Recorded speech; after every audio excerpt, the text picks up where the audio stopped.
특히 우리 고객님 같은 경우는 기존에 쓰고 계시는 그대로 사용했다면 이 주방은 지금보다 훨씬 답답하고 무언가에 막혀 있는 그런 주방이 됐을 겁니다.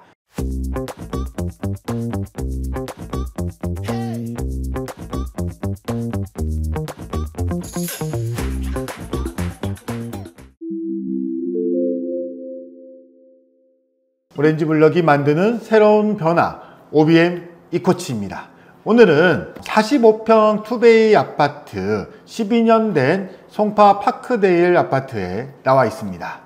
이 아파트는 60대 중반의 중년 부부가 따님과 함께 거주할 그런 현장이고요. 최대 예산이 가전을 제외하면 약 8천만 원 정도로 예산을 짜고 설계를 해봤는데요. 8천만 원 정도 예산으로 40평대 아파트를 여러분이 혹시 계획하고 계신다면 선택과 집중이 꼭 필요할 겁니다.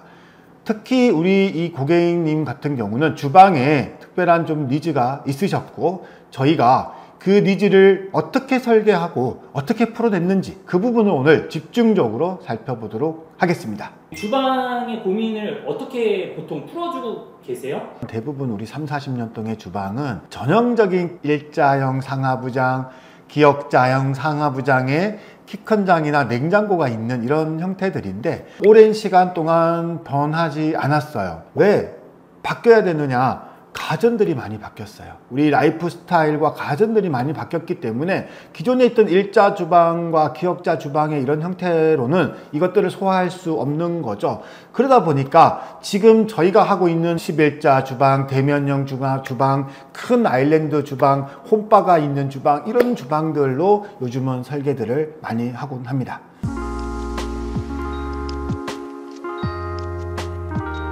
기존의 주방이 어떤 모습이었는지 지금은 전혀 상상이 되지 않아요. 이쪽에는 복도 쪽으로 나가는 출입구가 있었습니다. 우리가 40평대 정도 되면 이런 투베이 복도형 이런 구조들은 보통 주방으로 들어가는 출입구가 따로 있는 경우가 많죠. 이쪽에는 전형적으로 K형 주방 형태, 일자형 주방에 상하부장이 있었는데 싱크볼과 이쪽에 냉장고가 들어갈 자리에 쿡탑이 들어가 있었습니다.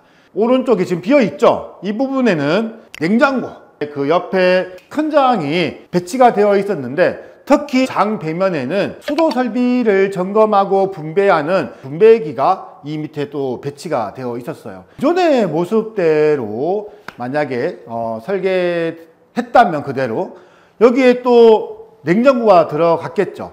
특히 우리 고객님 같은 경우는 기존에 쓰고 계시는 뚱뚱한 큰 냉장고를 가지고 계셨기 때문에 그런 냉장고를 만약 여기에 배치하고 그냥 이 주방을 그대로 사용했다면 이 주방은 지금보다 훨씬 답답하고 무언가에 막혀 있는 그런 주방이 됐을 겁니다. 그래서 이런 주방 구조를 어떻게 고민하고 어떻게 설계하고 했을 때 이런 주방들이 나오고 그 과정들은 어떤지 한번 살펴보도록 하겠습니다. 첫 번째 시안입니다. 아까 있던 그 출입구를 없앴을 때 나올 수 있는 전형적인 모습이죠. 다만 아까 우리 고객님이 원하셨던 그런 아일랜드 주방보다는 식탁을 배치를 해 보았는데 뭔가 좀 아쉬움이 있습니다. 이 부분에 좀 핏을 조금 더 살려볼게요. 상부장을 약간 홈바 형식으로 만들어 봤습니다. 데코 후드를 별도로 달지 않고 후드는 하이드 시켰죠. 이 상부장 안에 하이드를 시키고 수납력도 훨씬 더 좋아지고 상하부장의 라인을 같이 맞춤으로써 조금 더 핏이 사는 그런 주방이 됩니다.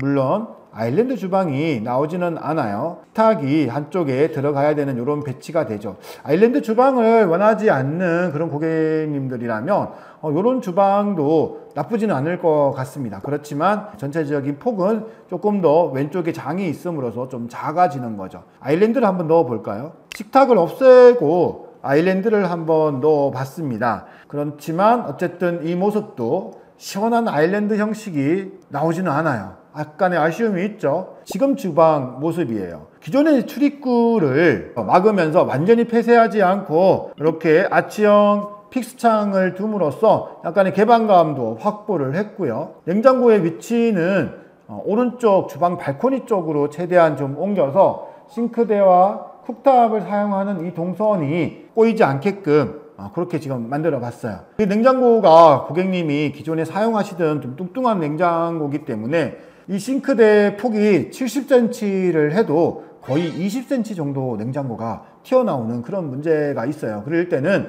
한쪽으로 벽 쪽으로 보통 붙여야 되는데 이 경우에 정말 주의해야 될 게 하나 있죠. 너무 벽 쪽으로 냉장고를 붙이게 되면 이 냉장고 문의 두께 때문에 냉장고 문이 완전히 개폐되지 않아서 서랍이 열리지 않는 이런 또 문제도 있습니다. 그래서 설계할 때 이런 부분 뚱뚱한 냉장고들은 꼭 참고를 하셔야 되고요. 지금 이 배치되어 있지 않은 소형 가전들도 엄청나게 많기 때문에 주방에 플랜을 짤 때는 이런 가전들도 모두 제 위치에 들어갈 수 있게끔 사전 설계가 됩니다. 이렇게 지금 보시는 것처럼 거실 발코니와 주방 발코니를 나눠주는 가벽을 설치하고 김치 냉장고를 별도로 하나 설치를 하면서 키 큰 장 수납까지 만들어 놓으니까 엄청난 수납이 또 생길 수 있었습니다. 그리고 특별한 구조 변경이 많이 일어나지 않은 상태로 만들 수 있으니까 가성비도 잡을 수가 있겠죠.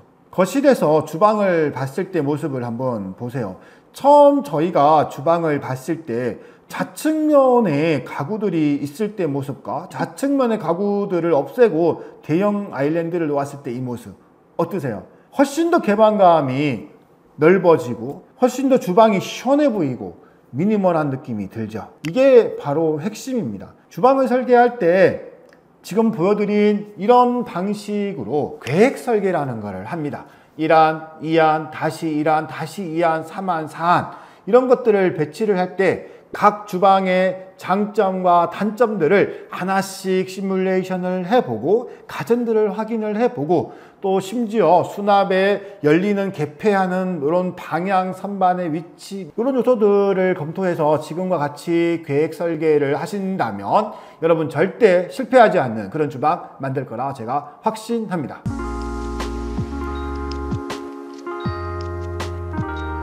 현관입니다. 좁은 현관을 넓게 보일 수 있는 팁 3가지 한번 말씀해 보겠습니다. 40평대, 50평대에도 좁은 현관들이 많죠. 여기 같은 경우에도 이 키 큰 장이 이쪽에 있었어요. 지금도 그렇게 넓어 보이지 않는데 이렇게 키 큰 장이 막혀 있다 보니까 훨씬 더 좁아 보이고 또 조명이 어두워서 더 좁아 보이는 그런 문제가 있었습니다. 첫 번째, 과감하게 공간을 드러낸다. 두 번째, 조명을 밝게 만든다. 특히 간접 조명을 이용한다. 상부 쪽에 간접 조명을 놓고 이렇게 스폿 조명과 사각 도트 조명이 집중형이라 하부 쪽이 엄청 밝아요. 그래서 현관을 밝게 만들어 주는 거죠. 그러면 이 공간감이 더 넓어집니다. 세 번째, 디자인적인 포인트를 넣는다. 과감하게 드러낸 이 공간 안에다가 세로 매지와 거울을 이용해서 이 공간을 더 넓어 보이는 효과를 연출합니다. 여기는 포켓 중문이었어요. 일반적으로 포켓 중문들은 먼지도 많이 들어가고 여기가 벽이 두꺼워지죠. 슬림형 도어를 이 벽면을 이용해서 옆으로 밀었더니 훨씬 더 개방감도 넓어지고 먼지가 들어가거나 이런 거 없이 깔끔한 그런 중문이 만들어집니다. 그래서 무슨 중문을 하는 게 이득이라고요? 가장 좋은 중문은 벽면을 이용해서 네일들을 완전히 매립시키는 이런 방식의 슬라이딩 중문이 가장 좋은 중문이라고 저는 생각을 하고요. 가장 예쁜 사실 중문은 여닫이 또 중문이 있는데요. 요건 다음 편에서 또 얘기하겠습니다.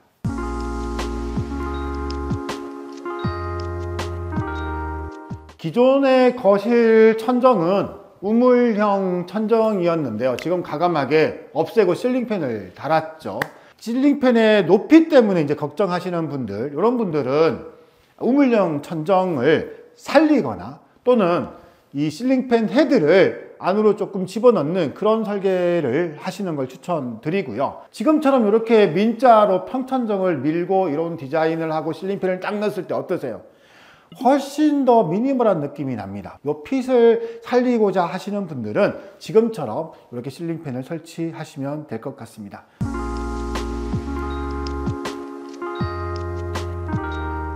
이 문은 안방으로 들어가는 문이에요. 이 문만 히든도어를 지금 채택을 했는데 거실 쪽에서 오는 면의 정리를 위해서 이 문은 히든도어를 선택했을 때 좀 더 지금처럼 깔끔한 이런 문이 되는 거죠. 자, 여기에 비밀 하나가 있습니다. 지금 제가 서 있는 이 공간이 원래는 거실 쪽에 편입되어 있는 공간이었고, 이 문의 위치는 원래는 오른쪽에 있었어요. 작은 파우더룸이 안방 욕실하고 같이 연결되어 있고, 안방 들어가는 문의 입구가 약간 이런 구조로 되어 있는 분들, 특히 제가 서 있는 이 위치는 원래는 벽이 있었는데, 이 벽이 철거가 가능하다면 지금 이 구조를 강력히 추천드립니다. 안방에 기존 침실에서 들어오는 파우더룸으로 들어오는 요 출입구가 보통 안방 화장실하고 연결이 되어 있다 보면은 가구들이 조각이 나죠. 파우더 장도 작게 들어갈 것이고, 뒤쪽에 원래 있었던 그런 가구들도 되게 조각조각 나 있었어요. 그런데 지금처럼 공간도 나눠지면서 가구 수납도 라인이 딱 정리가 됐을 때 어떠세요? 훨씬 더 독립적이고 프라이빗한 그런 공간이 나옵니다. 드레스룸에 있는 가구로만 부족하다고요? 자, 보세요. 그대로 들어와서 안방 쪽 한쪽 면을 또 가구로 채웠습니다. 여기에 뭐가 있었죠? 파우더룸으로 들어가는 출입구가 있었어요. 그 면을 없앴더니 이렇게 널찍한 추가 수납이 또 생길 수 있었죠. 게다가 침대 헤드 쪽의 월을 살짝만 이렇게 정리해 줬을 뿐인데, 이 침실은 너무나 완벽하고 너무나 예쁜 공간으로 바뀌었습니다.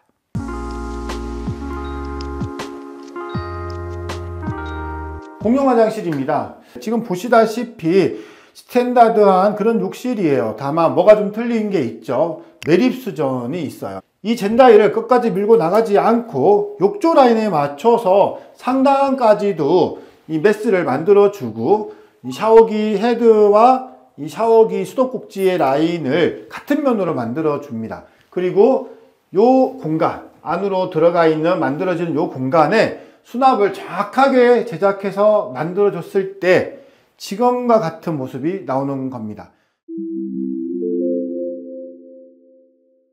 선택과 집중이 필요했던 불과 12년밖에 되지 않았던 40평대 아파트였습니다. 특히 주방과 안방 쪽에 많은 고민을 했었고요. 여러분들이 같은 평수에서 저예산이라고 생각되는 비용으로 이런 설계를 원하신다면 제품을 먼저 선정하지 마시고 일단 설계를 먼저 하십시오. 여러 안들을 만들어서 그 안들 속에서 나에게 맞는 디자인, 내 라이프 스타일에 맞는 것들이 어떤 게 있는지 이걸 먼저 확인하시고 결정하신 후에 나에게 맞는, 내 금액에 맞는 제품을 결정하시면 절대로 후회하지 않는 선택이 되시리라 믿습니다. OBN 이코치였습니다. 설계를 먼저 하고, 설계를 먼저 확정 짓고 제품, 가전이 아니라 제품 종류, 뭐 싱크 종류가 뭐 LG 거, 한센 거, 영림 거, 아재 뭐 많잖아. 예를 들면 그걸 얘기하는 거죠. 제품 종류.